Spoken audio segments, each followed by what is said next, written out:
नमस्कार साथियों, आज हम बात करेंगे कि अभी हाल में अफ़गानिस्तान और भारत के संबंधों में मिठास बढ़ी है और भारत, पाकिस्तान, अफ़गानिस्तान तीनों पड़ोसी हैं एक दूसरे के।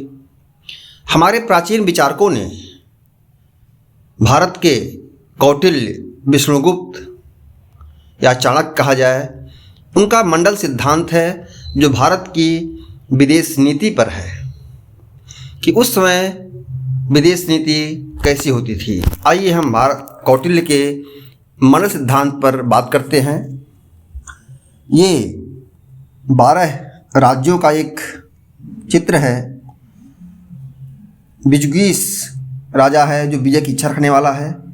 इसे अगर हम भारत मान लें, अरि माने शत्रु, ये भारत का शत्रु पाकिस्तान हो गया, और ये मित्र है यानी भारत का मित्र अफ़गानिस्तान हो गया। ये अरि मित्र है यानी पाकिस्तान का शत्रु है।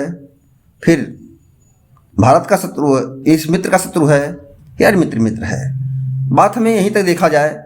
पीछे के राज्यों में पार्श्वग्राह यानी पीठ का शत्रु है, आक्रांदा यानी विजुगीस का मित्र है, फिर इसका शत्रु है, और फिर आक्रांदा यानी विजुगीस का मित्र यहाँ पर है।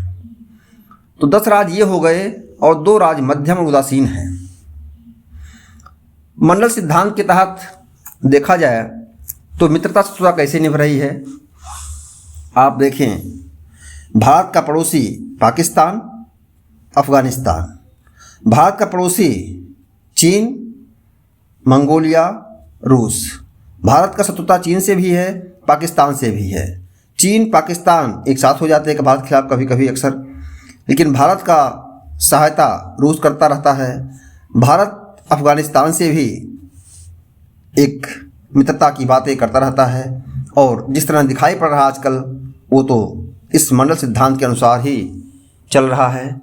तो पुराने विचारकों ने, जब सीमाएं ही महत्वपूर्ण थीं, आज तो सीमाएं बहुत मायने रख रही हैं। मिसाइल का युग है, हवाई जहाज़ों का युग है, लेकिन उस समय देखिए कितनी चरितार्थ थी कि भारत का पड़ोसी उसका शत्रु है और शत्रु का पड़ोसी भारत का मित्र है, आगे हो या पीछे हो। यानी भारत, पाकिस्तान, अफ़गानिस्तान, भारत, चीन, रूस और मंगोलिया को देख लीजिए, तो ये काफ़ी तो दिखाई पड़ता। हालांकि आज की दुनिया में ये बहुत यथार्थ नहीं है, लेकिन फिर भी मानना पड़ेगा कि हमारे प्राचीन विचारकों ने विदेश नीति का कितना गजब बढ़िया सिद्धांत दिया। नमस्कार साथियों, मेटिया गुरु को लाइक, सब्सक्राइब, आपसे धन्यवाद आपका।